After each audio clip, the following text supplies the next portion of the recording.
গরুর বয়স 2 বছর লাগবে, মহিষের বয়সটা 2 বছর হতে হবে। ভেড়া আর দুম্বা যদি দেন, ভেড়া দুম্বার ক্ষেত্রে 1 বছর বয়স, ছাগলের ক্ষেত্রে খাসির ক্ষেত্রেও 1 বছর বয়স, ভেড়া দুম্বা খাসি এই তিনোটা প্রাণীর ক্ষেত্রে 1 বছর বয়স হতে হবে। তবে এখানে একটা কথা আছে, যদি ভেড়া আর দুম্বা 6 মাস বয়সে দেখতে তাকে 1 বছরের বয়সের মতো মনে হয়, তাহলে এই ভেড়া দুম্বা দিয়ে কোরবানি দেওয়া জায়েজ। আসসালামু আলাইকুম ওয়া রাহমাতুল্লাহি ওয়া বারাকাতুহু। কোরবানি কোন কোন পশু দিয়ে দেওয়া যাবে? পশুর বয়সের সীমা কতটুকু? কোরবানি দেওয়ার জন্য আল্লাহ তাআলা আমাদের জন্য হালাল করেছেন, ওয়াল বুদনা জাআলনাহা লাকুম মিন শাআইরিল্লাহ।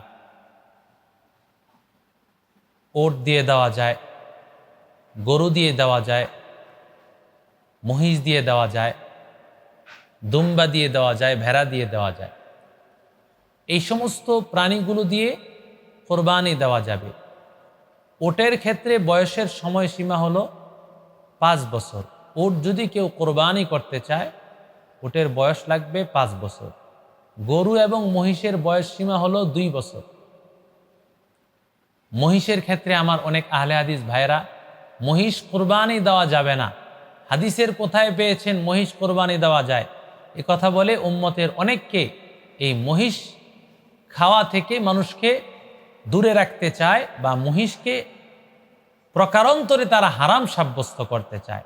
তাদের ব্যাপারে কথা বলতে আমার খুব কষ্ট লাগে, কারণ আহলে হাদিস নাম দিয়ে তারা হাদিস অস্বীকারী। আল্লাহ আমার এই ভাইদেরকে বুঝার তৌফিক দান করেন। মহিষ এবং গরু যদি আপনি দেন, তাহলে 2 বছরের প্রাণী হতে হবে। গরুর বয়স 2 বছর লাগবে, মহিষের বয়সটা 2 বছর হতে হবে। ভেড়া আর দুম্বা যদি দেন, ভেড়া দুম্বার ক্ষেত্রে 1 বছর বয়স, ছাগলের ক্ষেত্রে খাসির ক্ষেত্রেও 1 বছর বয়স, ভেড়া দুম্বা খাসি এই তিনোটা প্রাণীর ক্ষেত্রে 1 বছর বয়স হতে হবে। তবে এখানে একটা কথা আছে, যদি ভেড়া আর দুম্বা 6 মাস বয়সে দেখতে তাকে 1 বছরের বয়সের মতো মনে হয়, তাহলে এই ভেড়া দুম্বা দিয়ে কোরবানি দেওয়া জায়েজ, দেওয়া যাবে। তবে খাসির 6 মাসেও যদি তাকে 1 বছরের মতো দেখা যায়, এই খাসি দিয়ে কোরবানি দেওয়া যাবে না। খাসিটা দেখতে 6 মাসের সময় 1 বছরের মতো মনে হয়, কোরবানি দেওয়া যাবে না। কোরবানির এই প্রাণীগুলো আল্লাহ আমাদের জন্য হালাল করেছেন। আল্লাহ তাআলা আমাদের জন্য এই কোরবানির পশুগুলোকে হালাল করেছেন। আমরা চাইলে এই প্রাণীগুলোকে বশে আনতে পারতাম না। একটা গরু কত শক্তিশালী প্রাণী, একটা গরু কত শক্তিশালী প্রাণী, এটাকে 8 জন 10 জন মিলে এটাকে আয়ত্ত করা সম্ভব ছিল না।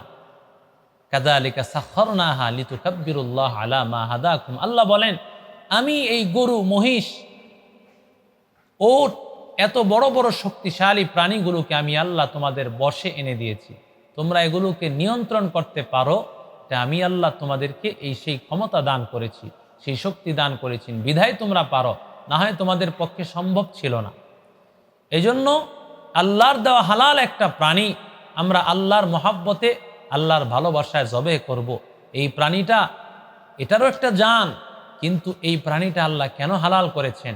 কারণ বান্দা আল্লাহ তাআলার ইবাদত করবে, কোরবানি দিবে, আল্লাহকে স্মরণ করবে, কোরবানি দিবে, নামাজ পড়বে, কোরবানি দিবে, আল্লাহ তাআলার মহাব্বতে সেজদা করবে। এটাই হলো আসল পরিচয়, এবং আল্লাহ এটাই চান। হাঁস দিয়ে, মুরগি, হাঁস, এগুলো কোরবানির দিন জবে করা যাবে কিনা?